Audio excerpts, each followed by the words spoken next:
سلام، خوش آمده. در این ویدیو میریم یاد میگیریم که چه قسم سوشال میدیا لینک داریم. مثلا سوشال میدیا همی فیسبوک، مثل اپلایدی، ایمیل و جیمیل که در این قسمت اول، در این قسمت ما وصل میتونیم.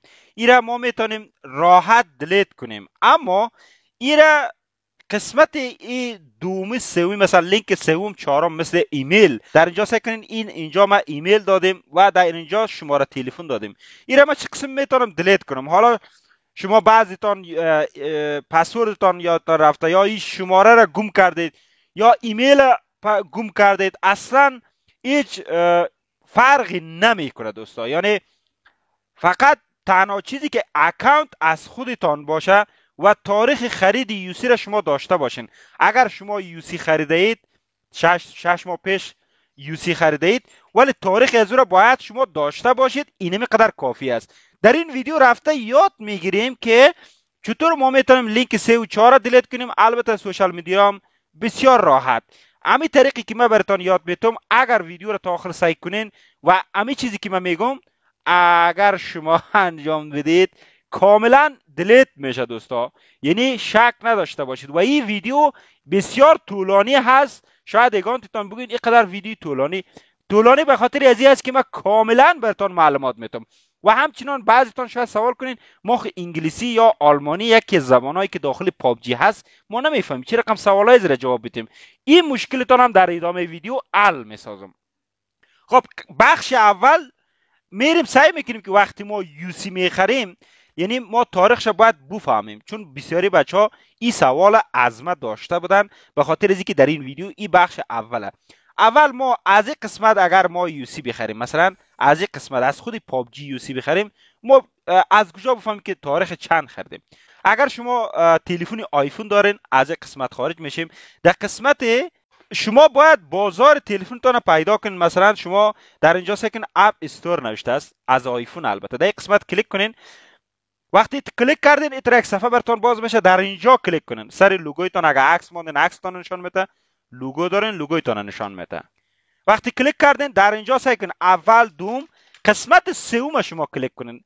فرق نمیکنه حالا از ما آلمانی نوشته است از شما انگلیسی نوشته است. شما قسمت سوم کلیک کنین. این گزینه را کلیک کنین. وقتی این گزینه را کلیک کردین این یک صفحه باز میشه. از شما پسورد میخواد. فعلا از ما فیس لاک است که باز شد. در اینجا ببینید کاملا برای ما نوشته است که ما چی وقت یوسی خریدیم. در اینجا سعی کنین 10 یورو 1 یورو ما یوسی خریدیم. مثلا در اینجا کلا نوشته می باشه. میبینین؟ خب اینا ما فهمیدیم. در اینجا شما میتونید بفهمید که تاریخ یوسی یا ای که یوسی را چی وقت خریدین. حالا ما اینا عملی یک دفعه براتون نشان میدم به خاطر از اینکه سمسه سرتون خلاص شوه. در این قسمت ما میریم عملی یوسی میخریم. مثلا 1 یورو را ما یوسی میخرم. در این قسمت ما 1 یورو را یوسی خریدیم و 60 یوسی. از اینجا خارج میشیم. پس گشته میریم در قسمت اپ استورمون. اپ استور یک دفعه بسته میکنیم که رفرش شوه. گشته اپ استور را باز میکنیم. در اینجا میبینید دوستا امروز تاریخ 31 است. در این قسمت برای ما نشان میده که تاریخ 31 ما یوسی خریدیم. خب این را یاد گرفتیم. حالا در قسمت میدیسپای اگر ما یوسی بخریم، این را از کجا ما بفهمیم که تاریخ چند ما یوسی خریدیم؟ قسمت میدیسپای هم بسیار ساده است. از میدیسپای یا کدام سایت دیگه اگر شما میخرین، از شما یک ایمیل میخواد. خب در این قسمت مثلا کارت بانک ما قبلا دادگی هسته. در اینجا سکن برای ما گفته که یک دانه ایمیل باید نوشته کنیم. در اینجا باید یک دانه ایمیل بدیم و این ایمیل به خاطر امو هست که برای شما ای را ارسال میکنه در ایمیلتان و تاریخ خرید یوسی و چقدر یوسی خریدین. اینمی ایمیل در قسمت ایمیلتان می ایمیلتان یک دفعه چک کنین. خب میریم قسمت تلفن سامسونگ یا اندروید، تلفن های اندروید. این را یاد گرفتیم. بازم در قسمت کامنت میتونین نوشته کنین. فراموشتان نشه که از هر سایتی که شما یوسی میخرین یک ایمیل براتون میته و شما از کسی دیگه اگه یوسی میخرین باید از او پرسان کنین که برای شما تاریخ چند یوسی ارسال کرده بوده. دیگه کدام راهی نداره، فقط تنها راهش این است. خب میریم در تلفن اندرویدمون. خب ما آمدیم در داخل تلفن اندرویدمون دوستا. در اینجا ایمیل یاد گرفتیم، اپلایدی یا تلفن آیفون یاد گرفتیم. و از اندروید چه قسم؟ مثلا شما تلفن اندروید دارین، کاردتان وصل است، کارت بانکتان وصل است، از طریق پابجی شما یوسی میخرین. مثلا از طریق پابجی و در کجا ثبت میشه. یک چیز دیگه فراموشم نشه، اگر شما گیفت کارت هم ثبت داشته باشین او هم در این قسمت برای شما نشان میده، چی آیفون چی اندروید. خب ما در این قسمت پلی استور تلفن رو باید پیدا کنیم. پلی استور جانمرگی کجاستی؟ ببخت پلی استور اینجا هست، توخ کنیم پلی استور رو توخ کنیم. خب دوستان در اینجا شاید شما سوال کنید که بازم تکرار میکنم، ما اگر گیفت کارت استفاده کنیم در کجا میه؟ گیفت کارت هم اینمی قسمت، کارت بانک، گیفت کارت که از خود پابجی شما خرید میکنین دمی جا در اندروید در آیفون نشان دادم و حالا در اندروید هم براتون نشان میدم. شما در این قسمت کدام گزینه را باید کلیک کنین؟ در قسمت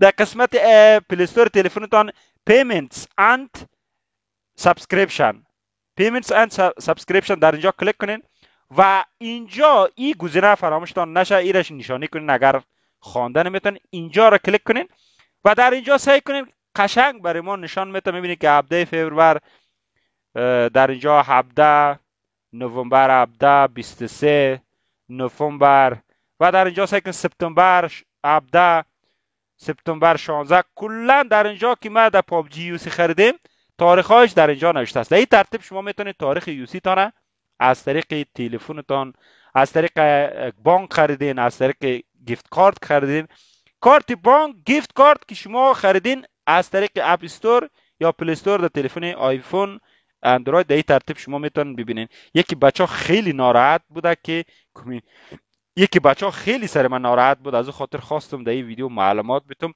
و این ویدیو را اگر شما سعی کنین تا آخر باور کنین که شما میتونین لینک 3 لینک 4 لینک 15 را هم میتونین دیلیت کنین. البته لینک 15 وجود نداره، لینک 3 و 4 و هر سوشال میدیا شما میتونین کاملا دیلیت کنین. بریم سایل میکنیم و چه قسم لینک 3 را ما دیلیت میتونیم. ویدیو را تا آخر سایل کنین. اول کاری که میکنین شما وقتی در صفحه موبایلتان که هستین یا در صفحه خودی پابجی هستین در این قسمت کلیک کنین و در قسمت سیتینگز، در قسمت سیتینگ که آمدین در این پایین سعی کنین کاستمر سرویس نوشته است، یک دانه تاپگه که یک نفر گوشکی و مایکروفون معلوم میشه در اینجا کلیک کنین. در این قسمت کلیک کردین تا یک صفحه براتون باز میشه. در این بالا سعی کنین، من نشانه میکنم شارکتس تولز نوشته است و در پایین نوشته است، در پایینش اون لینک اکاونت و در بعضی کسا اون لینک اکاونت معلوم نمیشه. در این قسمت شارکت تولز شما کلیک کنین، اینطور یک صفحه باز میشه و این صفحه را شما میتونید در سر همین اکاونت اون لینک اکاونت هم شما میتونین این را کلیک کنین. از بعضی کسا ظاهر نمیشه و شما در این قسمت خب در این قسمت ما شارکت تولز در این قسمت کلیک میکنیم، اینطور یک صفحه باز میشه. حالا ما میخوایم شماره تلفن یا ایمیل خود ریموو کنیم و او را ما نه آیدی پسوردش نداریم، ایمیل خودمون و یا اینکه شماره تلفن ما گم کردیم.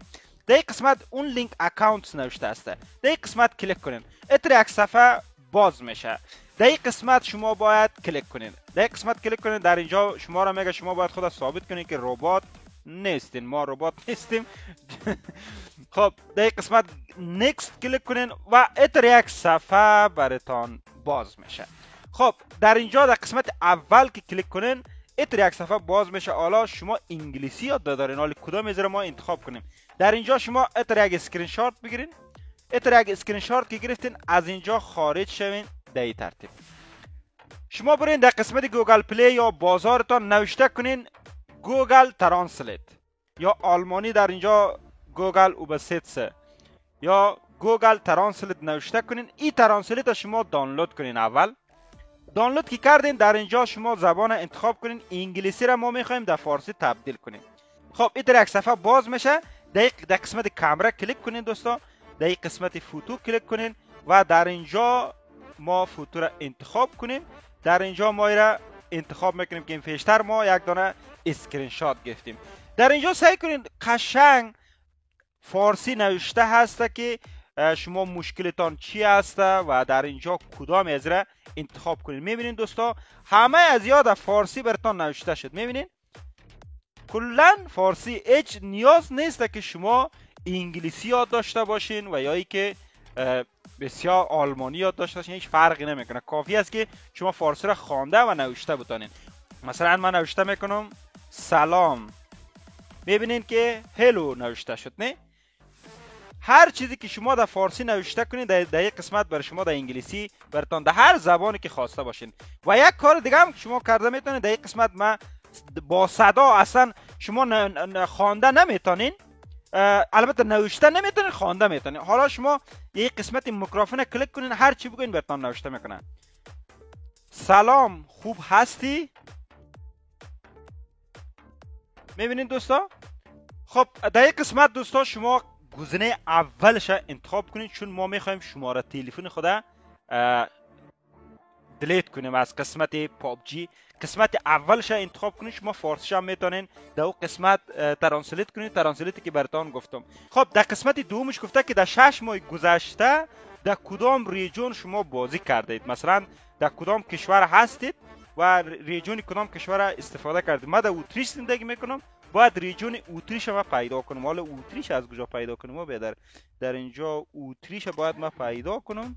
خب در اینجا ما پیدا کردم اتریش یا استوریا. خب قسمت سومش برای ما میگه که از کدام کمپانی شما تلفن شما هست، مثلا سامسونگ است، هواوی است، اپل است یا آیفون است، کدام هست.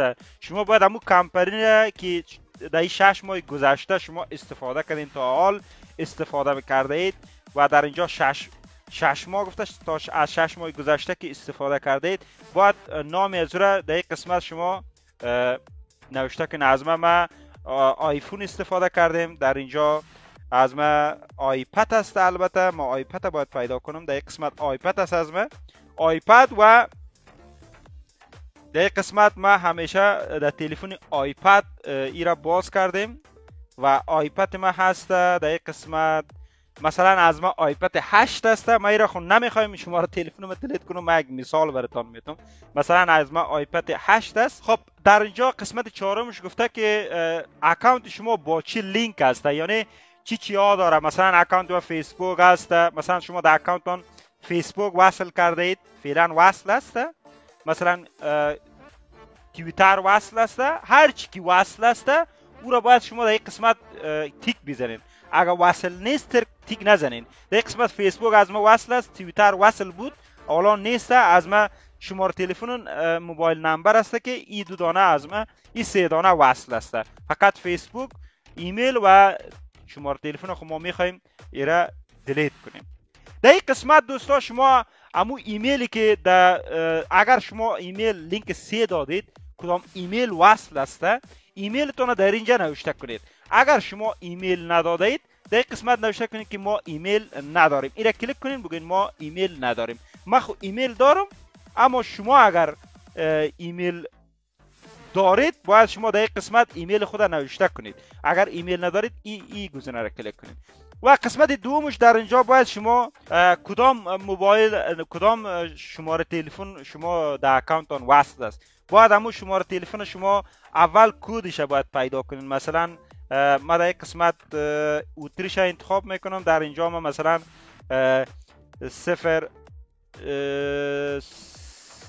660 صفرش نمیخوای بزنین، مثلا 73 45 19 چند شماره تلفن در یک قسمت بزنین. فراموشتان نشه شماره تلفنی که میخواین دلیت کنین یا یک همون شماره تلفنی فعلا در اکانتتون وصل است. فرق نمیکنه که دلیت همون شماره تلفنی که فعلا در اکانتتون وصل است. در اینجا گفته که هر شماره تلفنی که در اکانتتون وصل است همون را باید وارد کنید. خب قسمت هفتمش گفته که کدام کاراکتر شما استفاده میکردید و استفاده میکنید. مثلا من هندی استفاده میکنم. مثلا هندی در این قسمت من نوشته میکنم. مثلا کاراکتر هندی را ما استفاده میکردم. هر کاراکتری که شما استفاده میکنین امر را نوشته کنید. خب یک کاراکتر دیگه هم در یک قسمت نوشته میکنم، مثلا سارا. خب در یک قسمت ما سارا نوشته میکنم. فراموشتان نشه هر کاراکتری که شما استفاده میکنین داخل بازی و این معلومات باید شما دقیق جواب بدین. بعد از زو این شماره تلفنتون دلیت میکنه و یا ای که ایمیلتون اگر خواستین دلیت کنید. خب سوال هشتمش دوستا در اینجا برای ما گفته که در این 6 ماه گذشته مثلا کپتان چقدر بالا بردین. مثلا در یک قسمت از کراون از دایموند از کپتان چقدر بالا بردین تا هنوز، اما بالاترشه در این قسمت شما نوشته کنین اس ماستر هست او را من در این قسمت انتخاب میکنم. در این 6 ماه گذشته کپ شما بالاتر چقدر بوده، بالاترین کپتان چقدر بوده، او را حتما در این قسمت درست جواب بدین دوستا. مثلا در این قسمت دومش مثلا اگر شما مثلا اس ماستر هست ستاره میتونید، ستاره 1 2 3 در این قسمت شما میتونین در اینجا او را انتخاب کنین. مثلا اس ماستر ستاره نداره، مثلا اس دامیناتور در این قسمت یک ستاره میته و در این شما باید او را انتخاب کنین. فراموشتان نشه سوالاش درست جواب بدین و ایره من پیشترم براتون گفتم شما میتونین با ترنسلیت یا را ترجمه کنین. خب سوال نومش گفته که در کدام میدان در 6 ماه گذشته زیافتر بازی کردید. من زیافتر لیویک بازی کردم، او را کلیک میکنم. در 6 ماه گذشته کدام میدان شما زیافتر بازی کردید، او را حتما درست جواب بدید. خب سوال دومش گفته که با کدام دوستتان زیافتر در 6 ماه گذشته بازی کردید. در 6 ماه گذشته مثلا شما با جاوید مثلا جاوید گیمینگ، مثلا شما با جاوید گیمینگ در 6 ماه گذشته زیافتر بازی کردید.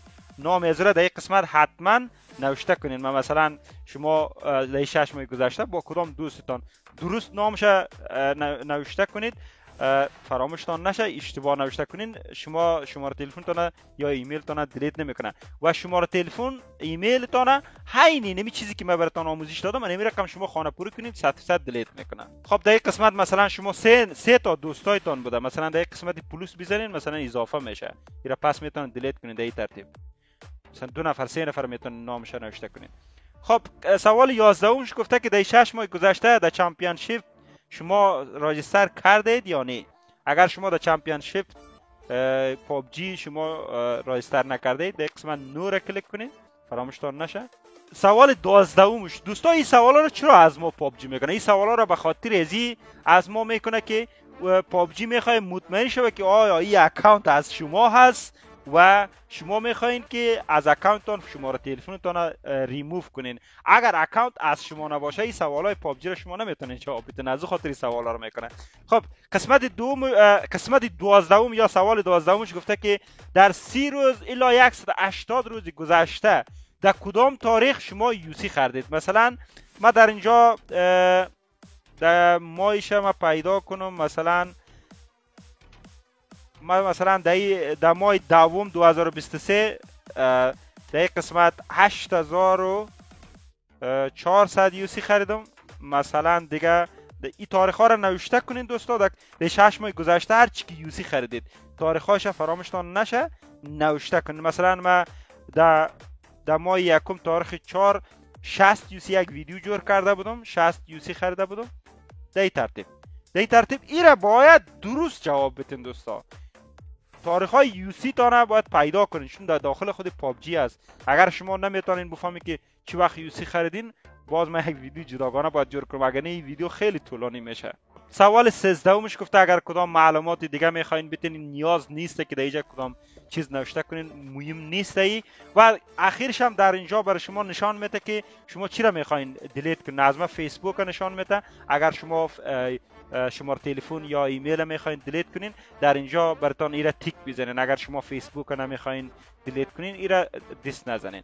حالا ما شماره تلفن ما نمیخوایم دیلیت کنیم، در قسمت گزینش نامده اگر برای شما ظاهر شده در اینجا او را شما تیک بزنین. حالا ما فیسبوک خود نمیخوایم دیلیت کنیم، شماره تلفن خود دیلیت میکنیم. در اینجا بیاین سعی کنین معلوماتایی که شما دادین خوب دقیق سعی کنین. در این قسمت را کلیک میکنین.